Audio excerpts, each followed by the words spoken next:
Bonjour, bonsoir, bienvenue dans Côté ça, le magazine d'actualité de Zitata. Aujourd'hui, nous évoquerons Partir en livre, partir en émerveil, un festival tout en mots et en livres avec mon invité Yasmina Oyunfat. Comment ça va? Je vais très bien, merci de me recevoir. Merci d'être là. Alors, tu es comédienne Mhm. et tu es aussi coordinatrice, on va dire organisatrice de ce projet. Donc, Partir en livre, c'est un festival qui existe depuis 8 ans. Depuis 8 ans maintenant, Voilà. en fait, c'est une manifestation qui a été mise en place par le ministère de la Culture et le Centre national des lettres. Le but de Partir en livre était pendant cette période estivale, Mhm. de permettre aux enfants, aux jeunes et à un plus grand nombre de rester connectés aux livres, de rester connectés à la lecture. Alors, estival pour les pays tempérés et les vacances, on va dire, pour les pays... Je disais festival, en fait, je ne voulais Voilà, pas ouais. dire... Voilà, Oui, voilà. Voilà, mais la période des vacances, en fait, c'est vrai que... période des Voilà. grandes vacances. C'est vrai que nous, on disait chez n'a nous. pas d'été, même si, Absolument, voilà, et ce absolument. serait plutôt la saison des cyclones. Et alors, donc, du 9 au... Alors, je montre. Non, ça commençait plus tôt, d'ailleurs, 22 juin au 24 juillet. C'est ça. Mais donc, Partir en émerveil, donc ici, en Martinique, c'était du 9 au 23 juillet. C'est C'est du ça. 9 au 23 juillet. Alors, de quoi s'agit-il? Pourquoi émerveil, d'ailleurs? Alors pourquoi Émerveille? Parce que je me suis inspirée du livre de Patrick Chamoiseau qui s'appelle Émerveille, qui est un livre qu'il a coécrit avec la plasticienne Maure. Et dans ce livre, Monsieur Chamoiseau raconte 20 histoires Mhm. avec Maure qu'il a écrit à partir de 20 communes de la Martinique. Tout à fait. Et donc, notre projet était de pouvoir visiter ces 20 communes, de faire une grande traversée poétique et littéraire pendant une vingtaine de jours et de s'arrêter dans chacune de ces communes pour offrir le conte qui est dédié à la commune et aussi faire connaître d'autres auteurs, puisque nous invitions à cette occasion d'autres auteurs. Alors, par exemple, donc Patrick Chamoiseau, lui, il est tout le temps là. Il est tout le temps présent avec Et nous. vous avez des artistes qui disent les contes. Et puis, vous avez, par exemple, je sais que Arlette Pujard, par exemple, est venue pour parler de ses ouvrages, notamment de Suzanne C'est ça. ou de Vinivande. Donc, c'est comme ça que ça se passe, en fait. C'est ça. En première partie donc, de cette soirée, il y a donc des comédiens et des musiciens qui lisent les contes de Patrick Chamoiseau. Alors, on va peut-être montrer le livre. Oui, on va le montrer. Voilà, qui lisent les contes. Les contes sont dits, donc voix parlée, voix chantée. On est accompagné par Artana au tambour et parfois Miki Telef. Et puis, on a également à chaque fois invité un musicien différent. Donc, nous avons eu Mario Canange, nous avons eu Jean-Philippe Lignac au saxophone, Alex Bernard à la contrebasse et Mario Mas à la flûte. Donc l'idée, en fait, à travers cette présentation, à travers ce spectacle, c'est à la fois présenter des textes, lire les histoires donc, des merveilles, mais aussi permettre à des musiciens, des comédiens de travailler, de s'exprimer autour de cette œuvre. Alors, je veux lire juste un petit extrait. Petite fille, robe tortue. Oui. On a vu ou cru voir, alors tous les contes commencent comme ça, Absolument. On a vu ou cru voir une petite fille étrange. Elle provenait vraiment d'une autre partie du monde. Ceux qui en témoignent eurent du mal à préciser son origine. Elle n'appartenait à aucun de nos 4000 quartiers, à aucune de nos 32 communes. Elle n'était d'aucune des îles environnantes, ni du reste du monde, si l'on en croit de vieux bougres géographes sortis de leur bibliothèque. Là, on est au cœur de l'imaginaire. À qui s'adresse ce festival et ces rencontres ? Alors, il s'adresse en fait à tout le monde, parce que les contes, moi, ce que j'ai voulu en fait recréer, c'est les veillées de contes que nous connaissons, que nous avons connues, ou tout simplement les moments où nos grands-parents nous racontaient des histoires. Moi, je me souviens, j'étais assise au pied de mon grand-père pratiquement tous les après-midi quand je sortais de l'école, et il avait toujours une histoire à me raconter. Mais les histoires qu'il me racontait, en fait, c'était des histoires qui me permettaient de connaître nos histoires, notre culture. Notre culture. Voilà. Et en fait, je trouve que c'est important, en fait, aujourd'hui, de remettre le conte, de remettre la veillée de conte au centre, au cœur de nos sociétés, pour permettre d'une part aux petits et aux grands de se rencontrer, parce que c'est dans ces moments-là qu'on se rencontrait, il n'y avait pas des histoires pour des petits ou des histoires pour des grands. Il y avait tout simplement des histoires, des contes, et tout le monde savourait ce moment-là. Tout le monde était... moi, je me souviens quand on parlait de Soukouniognan. Exact, de Soukounian, oui. Voilà, on était là, on avait peur. Moi, je me blottissais dans la robe de ma grand-mère et on entendait le tambour et on entendait les grandes personnes parler, commenter. Et tout ça, on apprenait à ce moment-là. On était dans, comment dire, on était dans l'atmosphère et on s'est nourri de ça. On s'est éduqué grâce à ça et on a grandi grâce à ça. C'est vrai qu'il y avait les DA aussi. Quand on était enfant, il y avait des DA qui, effectivement, moi je sais qu'on m'a raconté des histoires de soukounian, des histoires de fromager. J'avais peur quand j'étais enfant.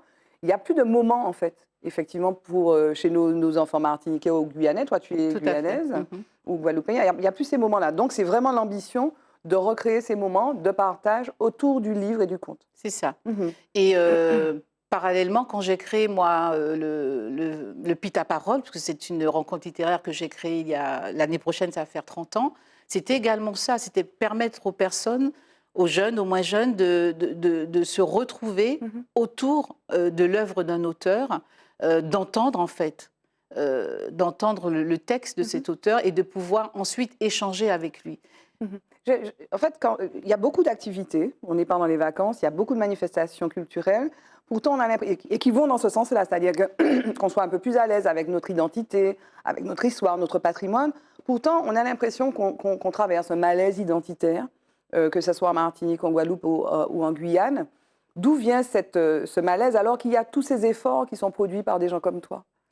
Ben, moi, je pense qu'en fait, on est victime aussi on est victime à la fois des réseaux sociaux, de la télé, en fait, de l'écran.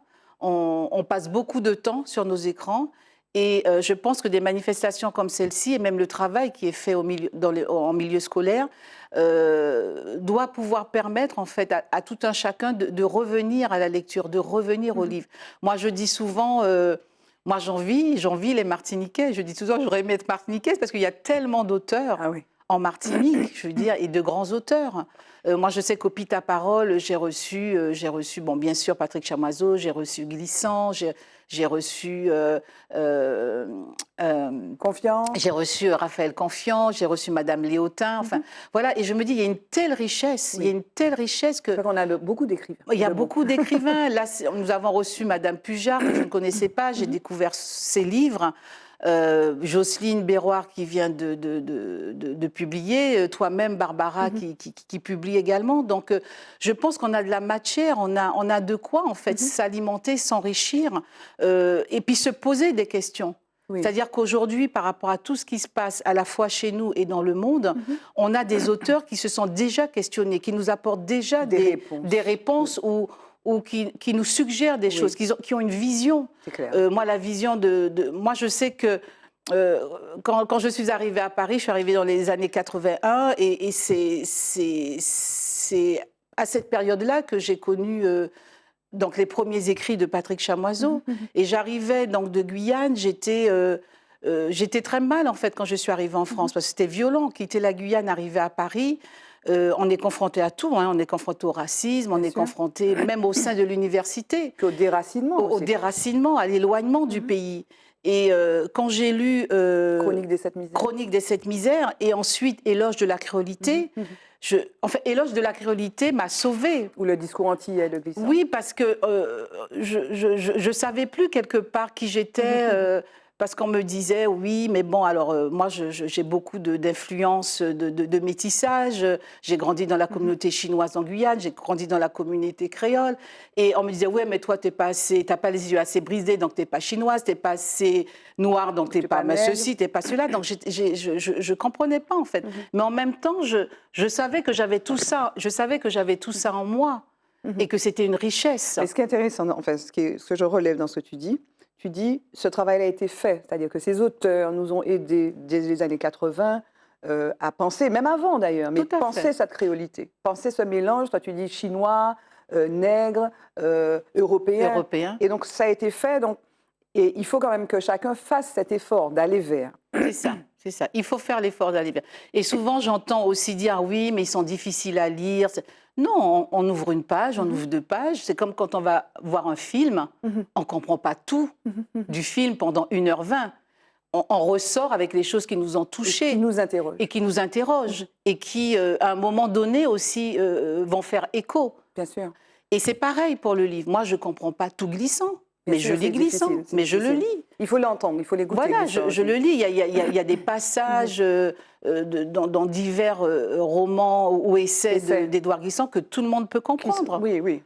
Donc, il faut faire l'effort, et comme tu dis. en plus, s'agissant de glissant, on a la chance d'avoir des gens qui travaillent sur ces textes, qui sont nombreux, donc l'Institut du Tout Monde, des gens comme Sylvie Glissant, Loïc Seri, qui travaillent et qui font ce travail de vulgarisation. Il suffit d'aller sur Sur le le site site, de l'Institut du Tout absolument. Monde. Il y a plein de vidéos, en fait. On a cette chance-là.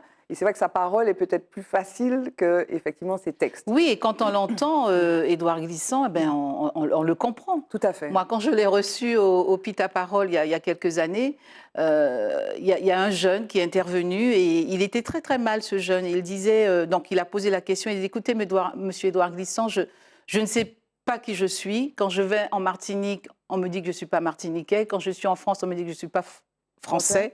Qui suis-je? Et en fait, cette question qu'il a posée, ce jeune homme, c'est un jeune étudiant, en fait, tout le monde se la posait à ce moment-là. J'ai senti dans la salle que tout le monde se la posait. Et M. Glissant lui a répondu, mais vous n'avez pas à choisir. Vous êtes tout ça à la fois. Oui. C'est votre richesse. Vous êtes tout ça à la fois. Tout à fait. Alors, pour revenir, parce que je vais te poser des questions aussi sur le cinéma en 2 minutes avant, mais pour revenir donc à Partir en livre, Partir en émerveil, il reste encore des dates. Donc, bon, il y a pas eu, vous n'avez pas pu sillonner les 20 communes qui sont dans l'ouvrage, mais 6, il me semble. Alors 6, c'est ça. Tout à fait. Et donc, nous avons commencé par la commune de Rivière-Salée, puis Fort-de-France, Le Lamentin, Saint-François, François, Saint-Joseph. Oui. Et nous finissons le 23 juillet à 16h au Prêcheur. Voilà, c'est juste que c'est dans le Nord. Alors toi, tu t'es occupé, tu parlais du Pita-Parole, parce que tu fais plein de choses, donc tu parlais du Pita-Parole, mais tu es surtout aussi, tu as été responsable de Cinemazonia, qui est un festival de cinéma qui avait lieu donc, en Guyane et qui n'existe plus. Alors, qui n'existe plus pour l'instant, je mets 3 points de suspension parce que tout n'est jamais clos. En fait, j'ai créé le festival Cinemazonia parce que je me suis rendu compte qu'il y avait là aussi un potentiel incroyable. À la fois de réalisateurs, de scénaristes, de techniciens. Et en fait, on ne se connaissait pas. Donc chacun travaillait de son côté. C'est vrai que être sur un projet de cinéma demande beaucoup de concentration, d'efforts. Et pour moi, Cinemazonia, c'était permettre à toute la profession de se rencontrer tous les 2 ans, mais aussi de pouvoir présenter nos œuvres cinématographiques. Parce qu'il y en a beaucoup. Et malheureusement, nous ne les voyons pas. Nous les voyons très peu. Et alors, c'est vrai qu'on parlait d'identité, c'est vrai que le cinéma participe de la construction d'identité. Aujourd'hui, tous les jeunes regardent Netflix. Sur Netflix, tu as des dizaines de séries sud-coréennes, sud-africaines, etc. Il n'y a pas de série sur nos réalités qui parleraient des jeunes ou qui parleraient aux jeunes. Est-ce que finalement, ça ne manque pas aussi? Parce qu'il faut peut-être aller... Bon, la lecture et les livres, c'est bien sûr important, mais est-ce qu'il ne faut pas aussi se donner les moyens de créer, par exemple, une série qui serait diffusée sur Netflix, plus ça, c'est les canaux, en fait. Tout à fait. Et puis recommencer Cinemazonia. Oui, non, c'est sûr que de toutes les manières, comment dire, la littérature, le cinéma, la musique, tout ça, c'est... Voilà, tout ça. Et comment on fait, Yasmina? Ben, moi, je pense qu'il y a beaucoup de jeunes, à la fois scénaristes, jeunes et moins jeunes, scénaristes et réalisateurs.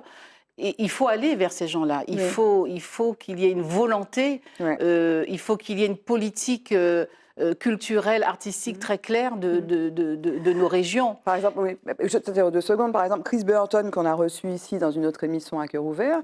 Chris, moi, je trouve que c'est un réalisateur extraordinaire, bon, qui a fait des pilotes, qui a fait pas seulement des pilotes d'ailleurs, mais je crois qu'il travaille, ses projets ici. De longs métrages, par exemple, ont du mal à aboutir. Aux dernières nouvelles, je crois qu'il est parti au Nigeria. Enfin, en tout cas, quand on l'a interviewé, c'est ce qu'il nous disait. Donc, c'est pas évident, quoi, parce que ce sont des projets aussi qui sont lourds, en termes de financiers, en termes budgétaires, mais qui sont structurants d'un point de vue sociétal et identitaire. Oui, tout à fait. Et puis c'est un choix aussi. Je pense que quand on voit comment le cinéma permet à un pays de rayonner dans le monde entier, je pense qu'il faut que nos politiques, comment dire, se saisissent de ça et voient très clairement la puissance en fait du cinéma. Tout à fait. Et ce ne sont pas les histoires qui manquent. On a tellement de choses. On est au début de tout ce que nous pouvons raconter. Et tu dis qu'il y a des scénaristes. il y a des scénaristes pour les écrire, ces histoires. Ah oui, ah oui. Alors, on ne dit pas qu'il rien n'a été fait. Il y a eu des films qui ont été faits. On pense bien sûr Mais on a bien vu à Eusanne Ciné Amazonia Palsy, toute la programmation qu'on a pu montrer à Ciné Amazonia. Le but, c'était aussi de montrer toutes les œuvres de nos réalisateurs, de nos très jeunes réalisateurs, parce qu'il y avait une section aussi de courts-métrages. Et là, on voyait le potentiel, quoi. Donc, tous ces jeunes qui sont là, puisque bon, Ciné Amazonia, c'était de 2002 à 2011, que sont-ils devenus? Comment Donc, quand est-ce que tu reprends Ciné Amazonia, s'il te plaît? C'est quand? Bientôt. Non, en fait, Ciné Amazonia, ce qui était extraordinaire dans Ciné Amazonia, et ça, je voudrais vraiment le souligner et remercier les collectivités, Oui. qu'elles soient martiniquaises, guadeloupéennes et guyanaises, c'est que c'était la première fois que nous avons pu créer un festival où nous avons eu le soutien des 3 collectivités, et les 2 collectivités, Martinique et Guadeloupe, ont accepté que ça se fasse en Guyane. Parce que le but de Ciné Amazonia, c'était cette ouverture à la fois sur la Caraïbe, mais aussi sur l'Amérique du Sud, puisque nous faisons partie de cet environnement. Et ça, c'était extraordinaire. Extraordinaire. Et ça nous a permis, en fait, de nous rencontrer, de créer des projets ensemble.